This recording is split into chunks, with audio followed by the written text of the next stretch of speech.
আমি কথা বলি এখানে আপনারা অবরুদ্ধ হন এই তালার কোনদিন খুলবে না। তুমি তোমার বক্তব্য দিছো, তুমি যাও, আমরা আমাদের আলোচনা করতেছি, এখন যাও। তোমার বক্তব্য আমরা শুনবো, আমরা কথা বলে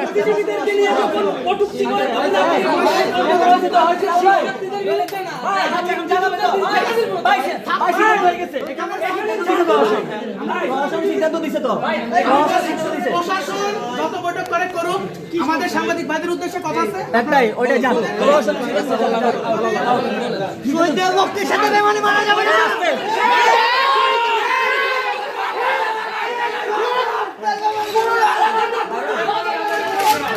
ও পাকিস্তানের পালাওয়ালা হুইয়ার শব্দ হুইয়ার শব্দ পাকিস্তানের পালাওয়ালা হুইয়ার শব্দ হুইয়ার শব্দ হুইয়ার শব্দ হুইয়ার শব্দ হুইয়ার শব্দ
Vamos!